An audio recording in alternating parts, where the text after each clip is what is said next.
మా పిన్ని డాక్టర్. అమ్మకి ఇలా ఉందంటే టెన్షన్ పడుతుంది, అందుకే అలా చెప్పాను. Oh okay. నేను వెళ్ళాలి. అమ్మకి ప్రాబ్లం ఏం లేదు కదా? No problem.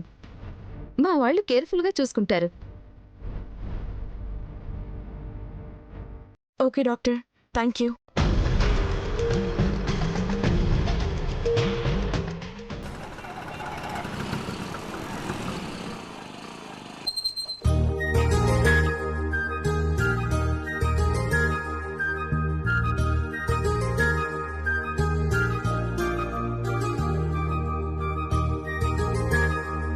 ఏమ్మా, పాప ఎలా ఉంది? బాగుందమ్మా. డాక్టర్ గారు కూడా ఏం ఇబ్బంది లేదని చెప్పారు. పోన్లే, పాపం పసిబిడ్డ చాలా రోజుల నుండి హాస్పిటల్లో ఉండి ఉండి ఇబ్బంది పడుతోంది. తొందరగా కోలుకుని నార్మల్ అయి ఇంటికొస్తే బాగుంటుంది. వస్తుందమ్మా, కాకపోతే ఇంకో ఆపరేషన్ జరగాలి. అది కూడా అయిపోయిందంటే తను పూర్తిగా కోలుకోవడానికి 3 నెలలైనా పడుతుంది. పోన్లే శౌర్య, మీ బిడ్డ కాకపోయినా మరో బిడ్డకి ఆయువు పోస్తున్నారు. ఈ పుణ్యం ఊరికే పోదు. అది నా బాధ్యత. నా కళ్ళ ముందే వాళ్ళ అమ్మా నాన్న చనిపోయారు. అలాంటప్పుడు ఆ పసిదాన్ని నేను ఎలా వదిలేస్తానమ్మా? ఎంత ఖర్చైనా సరే పాపని క్షేమంగా ఇంటికి తీసుకొస్తాను. ఆ దేవుడు నిన్ను చల్లగా చూస్తాడయ్యా.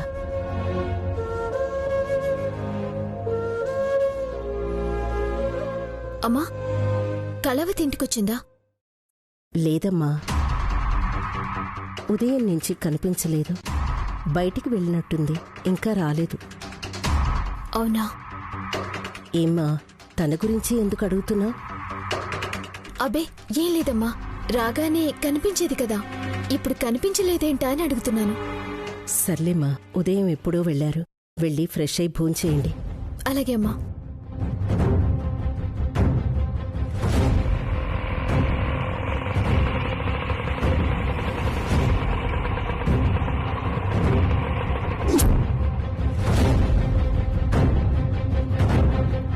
ఈ కళావతి మనమ్మతో కనిపించింది. తనని కలవాల్సిన అవసరం ఏముంది? ఎందుకు కలిసినట్టు? కొంపతీసి ఇది సంపద మనిషి కాదు కదా? ఆగు.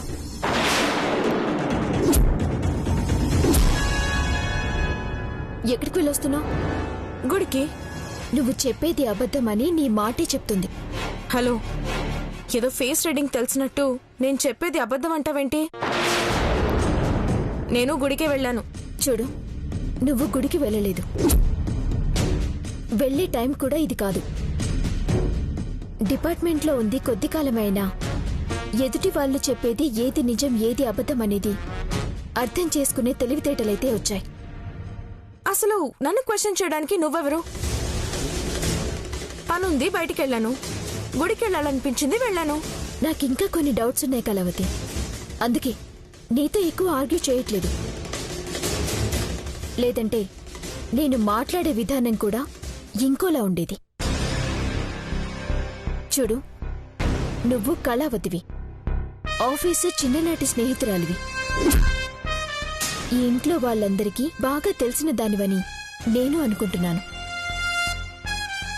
కాదు, నువ్వు చెప్పేది అబద్ధమని తెలిసిందంటే మాత్రం నీ భవిష్యత్తు ఎలా ఉంటుందో నువ్వు కూడా ఊహించలేవు.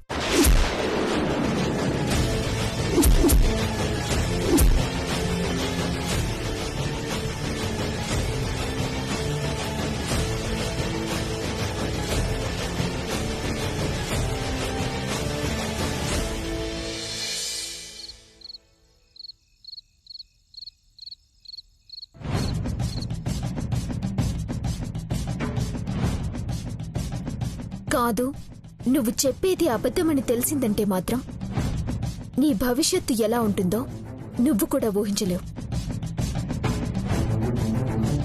భార్యాభర్తల గదిలోకి బయట వాళ్ళు ఎవరైనా రావాలి అంటే పర్మిషన్ తీసుకొని రావాలి. ఇప్పుడు నీ వల్ల తన వేలికి సూది గుచ్చుకొని బ్లడ్ వచ్చింది. ఇంకెప్పుడు ఇలా చేయకు. నేను ఇంటికొచ్చింది శౌర్యని అంతం చేయాలని. అంతేగాని వీళ్ళందరితో మాటలు పడాలని కాదు. కానీ అవకాశం దొరకట్లేదు. ఆ అవకాశం కోసం వెయిట్ చేస్తూ ఉంటే కళ్యాణి మాట్లాడిన మాటల్ని బట్టి తనకి అనుమానం వచ్చినట్టుంది.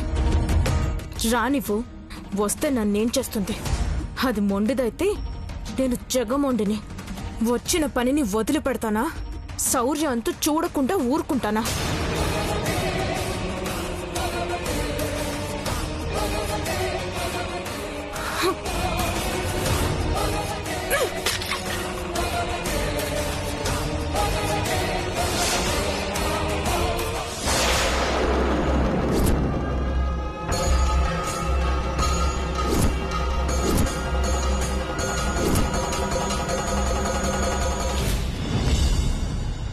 కళావతి, ఏంటిదంతా? ఒళ్ళు మండుతుంది. అయ్యో, జ్వరం వచ్చిందేమో. జ్వరం వచ్చి కాదు, గుండె మండి. అంతలా ఎందుకు మండుతుంది? శౌర్య కళ్యాణిలను విడగొట్టాలని నేనొచ్చాను. కానీ అది జరిగేలా లేదు. వాళ్ళు ఎవ్వరిని లెక్క చేయకుండా, ఎవ్వరిని పట్టించుకోకుండా హ్యాపీగా బయట తిరిగేస్తున్నారు. అది మామూలేగా. పక్కన శౌర్య ఉన్నాడా? వాళ్ళ అత్త మాటే విందు, ఇక మన మాట వింటుందా? అయినా మొగుడు పెళ్లాల మధ్య దూరితే మనమే బాధపడాలి. దెబ్బ కొట్టాలనుకున్నప్పుడు వాళ్ళెలా ఉంటే నీకెందుకు? ముందు దమయంతి వదిన పరపతి ఎలా పెంచాలో, వదిన్ని ఎలా గెలిపించాలో ఆలోచించు. అదే ఆలోచిస్తున్నాను పిన్ని. కానీ వాళ్ళిద్దరూ ఆనందంగా ఉంటున్నారు. వాళ్ళలా కలిసి హ్యాపీగా ఉంటే మనమేమీ చేయలేము. వాళ్ల మధ్య చిచ్చు పెట్టాలి. వాళ్ళిద్దరి మధ్య దూరం పెంచాలి. అప్పుడే మనం అనుకున్నది జరుగుతుంది. అంటే వాళ్ళిద్దరినీ బాధ పెట్టాలి అంటావు, అంతే కదా? ఎలా బాధ పెడదాం? ఎవరిని బాధ పెట్టాలని ప్లాన్ చేస్తున్నావే?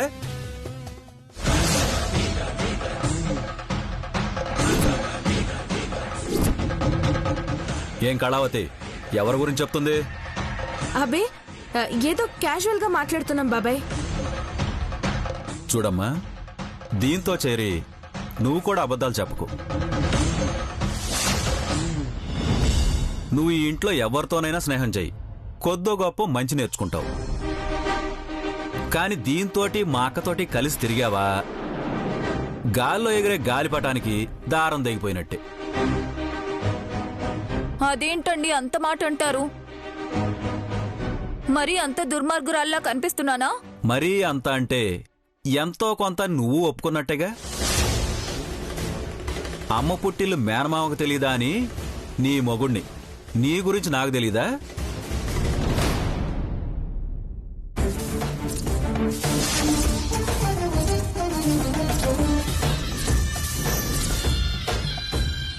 ఇదేంటి, ఎవరు పగలగొట్టారు?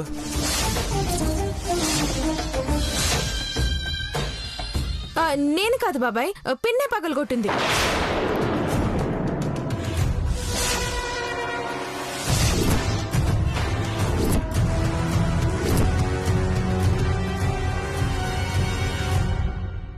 నువ్వేం మారలేదు కళ. చిన్నప్పుడు ఎలా ఉన్నావో ఇప్పుడు అలాగే ఉన్నావు. ఇంట్లో వస్తువులు పగలగొట్టడం, దాన్ని శౌర్య మీదకు తోసేయడం నీకు అప్పటినుంచి అలవాటేగా. దాంతో జాగ్రత్త. ముందు బాజీని పిలిపించి శుభ్రం చేయించు. చేపిస్తానులేండి.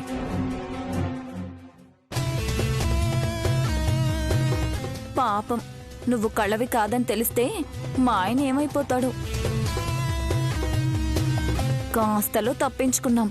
చివరి ముక్కే విన్నాడు. పూర్తిగా వినుంటే నన్ను ఇక్కడే పాతేసేవాడు.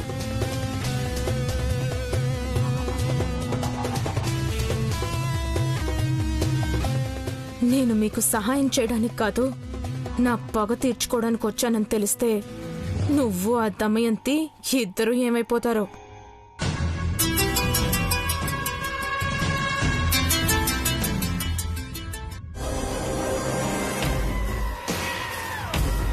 ఏంటి మ్యాగీ, నేనిక్కడ అజ్ఞాతవాసంలో ఉన్నాను, నువ్వేమో హ్యాపీగా ఆ ఇంట్లో చేరి కళావతికి చేసే అతిథి మర్యాదలన్నీ వాళ్ళు చేస్తుంటే నువ్వు ఎంజాయ్ చేస్తున్నావా? లేదు సంపద, నాకు అవకాశం కావాలి. శౌర్య మీద అటాక్ చేయడానికి ఎదురు చూస్తున్నాను. అవకాశాలు ఎదురు చూస్తే రావు, ఎదురెళ్తే వస్తాయి. ఎలా చేయాలి, ఏం చేయాలి అనేది ఆలోచించు. అవకాశాన్ని నువ్వే క్రియేట్ చేసుకో. ఈ కళావతిది ఇంకా రాలేదు. ఈ రోజు కాకపోతే రేపు, రేపు కాకపోతే ఎల్లుండి అంటూ నువ్వు అక్కడే నెలల తరబడి ఉంటానంటే కుదరదు. నువ్వక్కడికి వెళ్ళింది భ్రమరాంబ మనవరాలు కళావతిగా.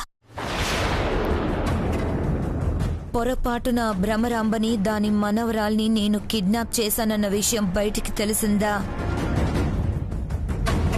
నువ్వు నేను ఇద్దరం సిద్ధుతో పాటు జైల్లో కూర్చోవాలి. లేదు లేదు, రేపు ఒక్కరోజు టైం ఇవ్వు, ఏదో ఒకటి ప్లాన్ చేస్తాను. ఏంటి కళావతి,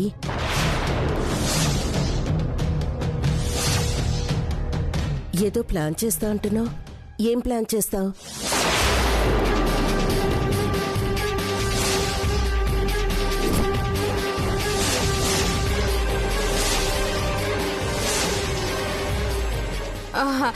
అదే అనుపమమ్మ, రేపు మన ఇంట్లో పూజ అనుకుంటున్నాం కదా, దాన్ని ఎలా కవర్ చేయాలి ఏంటి అని ఎలా ప్లాన్ చేసుకుంటున్నాను అని మా ఫ్రెండ్తో చెప్తున్నాను.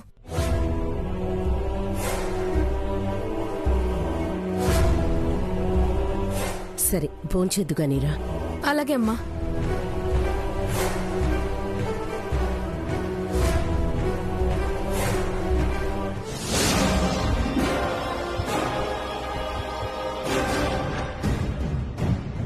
యోనో, ఓట్లు కొంటావా? ఇక్కడ జరిగేది ఒక సంఘానికి ఎన్నికలు, వాటిలో ఇలాంటివి కుదరవు. నా కొడుక్కి నేనంటేనే ప్రేమ, తర్వాతే నువ్వు. అవునా? సరే.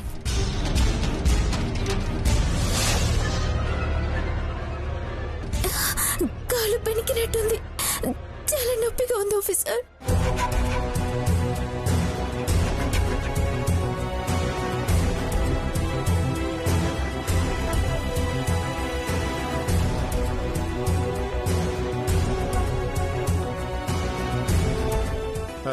ఏంటే, కొంపతీసి నా కోసంగానే ఎదురు చూస్తున్నావా ఏంటి? లేదు, సూర్యుడి కోసం ఎదురు చూస్తున్నాను. సూర్యుడా? వాడెవడు? శౌర్యని గాని సూర్యుడు అంటున్నావా ఏంటి? లేదండి, నేనన్నది సూర్యుడి కోసమని. పోసే తింగరదానా, సముద్ర పొడ్డున సూర్యోదయం కోసం చూసినట్టు అర్ధరాత్రి సూర్యుడి కోసం ఎదురు చూడడం ఏంటే? నేనెన్ని బాధలు పడుతున్నాను, నాలో నేనెంత తపన పడుతున్నానో మీకు అర్థం కాదులేండి. తెల్లవారితే ఏం జరుగుతుందో తెలీదు, అందుకే ఎప్పుడెప్పుడు తెల్లవారుతుందా, ఎప్పుడెప్పుడు సూర్యుడి భూమి మీదకొస్తాడా అని ఎదురు చూస్తున్నాను. ఓ, అందుకోసమా? ఇప్పుడు తెల్లారితే ఏమవుద్దేంటి? మా అమ్మ పేరు చెప్తానని చెప్పింది కదండి. ఒక్కసారి ఆలోచించవే, మీ అమ్మ నీ పేరు చెప్పుద్దన్న నమ్మకం నీకుందా? ఏమో, కూతుర్ని కదా, పైగా నా కొడుకు రికమెండేషను. నిన్ను అధ్యక్షురాల్ని చేస్తుందన్న నమ్మకం నాకైతే లేదు. కట్టుకున్న భర్తనే కాని ఒక్కసారైనా, ఒక్క విషయంలోనైనా భార్యని ప్రోత్సహించారా? నిన్ను ప్రోత్సహించడం అంటే కోడికాలి కత్తి కట్టి కోళ్ల పందెంలో వదిలేసినట్టే. నిన్ను ప్రోత్సహించడం అంటే జల్లికట్టుకి ఎద్దుకి రంగులు పూసి పంపించినట్టే. చిచి, ఏంటండి ఆ పోలికలు, కోళ్లు కుక్కలు అంటూ? నిజమేనే, పాపం అవి చాలా బాధపడతాయి వాటితో పోల్చినందుకు. యాండి, నేను నిజాలు చెప్తే నీకు అర్థం కాదు, ఎవరన్నా ఏమన్నా చెప్తే వినే అలవాటు నీకు లేదు. అయినా చెప్పే ప్రయత్నం చేస్తున్నాను. అత్తయ్య నిన్ను అధ్యక్షురాల్ని చెయ్యదు. ఎందుకంటే నువ్వు అనవసరంగా కళ్యాణ్ని తిట్టావు, అనుపముని నానా మాటలు అని అవమానించావు. అసలు ఏ మూలన్నా నీకంటూ ఒక మంచి పేరుందటే. అదేదో కోపంలో అనేశానండి, తర్వాత సారీ చెప్పాను కదా. నువ్వు సారీ చెప్పడం కూడా అందర్నీ షాక్కి గురిచేసింది. అలా ఉంటది మరి తమరి పర్ఫార్మెన్స్. ఇదిగో మీరు మాట్లాడుకుంటూ పడుకోండి, నేను సూర్యుడి కోసం ఎదురు చూడాలి. ఒసేయ్, సూర్యుడొచ్చి నీకేం సాయం చేయడు, చంద్రుడొచ్చి నీకేం సాయం చేయడు. నాకు ఆ పదవి కావాలరా అని నీ కొడుకుని అడిగావు, కానీ మీ అమ్మని ఒక్కసారైనా అడిగావా? నేరుగా కలిసి అమ్మా నేను నిలబడతాను, నన్ను నిలబెట్టు, నువ్వు చెప్పినట్టే వింటాను అని ఏమైనా బ్రతిమలాడావా? లేదు.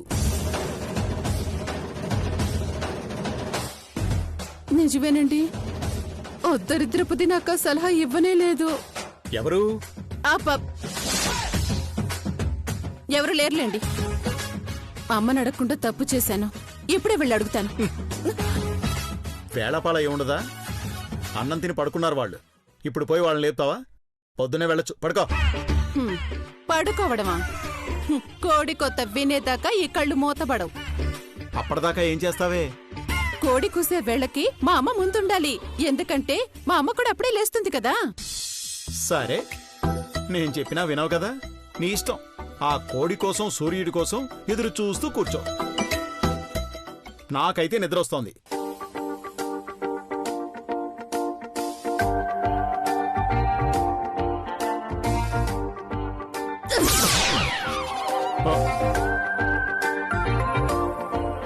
మధ్యలో ఈ రొమాన్స్ ఒకటా? నేను కోపంతో కొడితే మీకు రొమాన్స్ లా కనిపిస్తుందా? నీ కోపానికి రొమాన్స్ కి పెద్ద తేడా తెలియట్లేదులేవే. నన్ను పడుకోనివ్వు.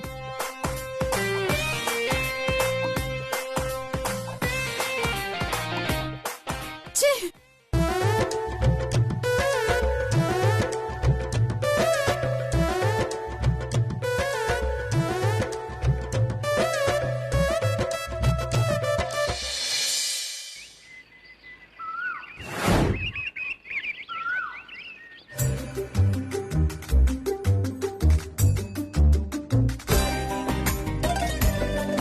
అమ్మో, అమ్మ దగ్గరికి వెళ్ళాలి, కోడి కూసేసింది.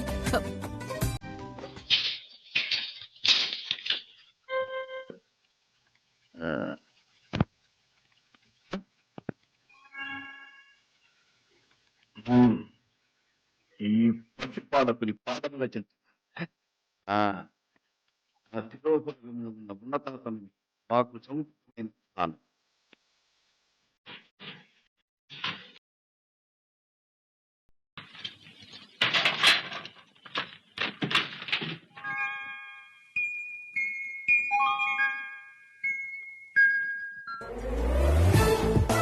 వీడెప్పుడు ఇంతే, టీవీ ఆఫ్ చేయడు.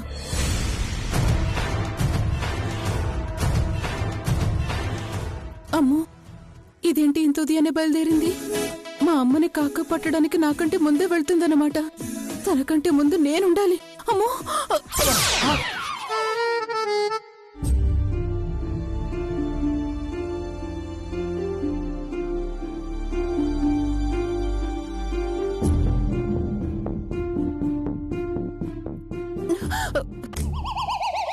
ఏంటన్నా ఇంత ఉదయాన్నే బయలుదేరా?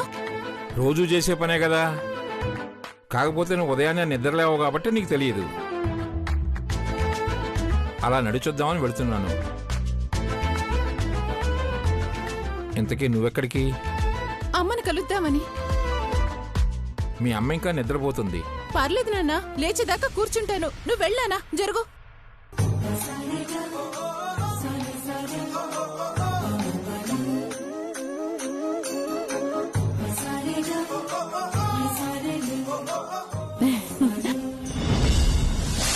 కాళ్ళ దగ్గర కూర్చోడం ఏంటి? కన్న కూతుర్ని.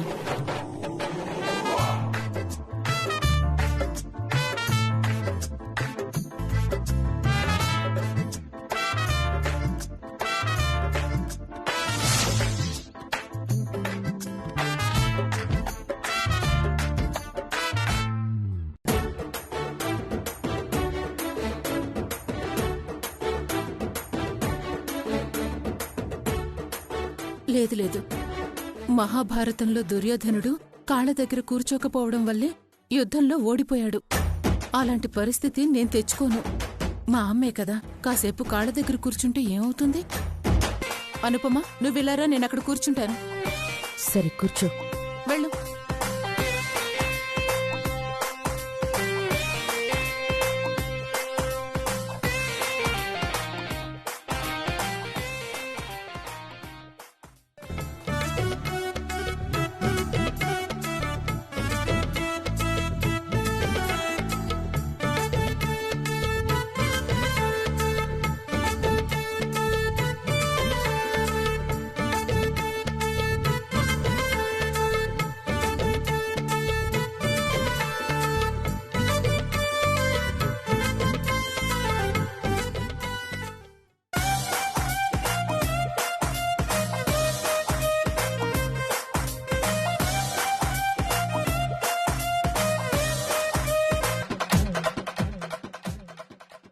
ఏమ్మా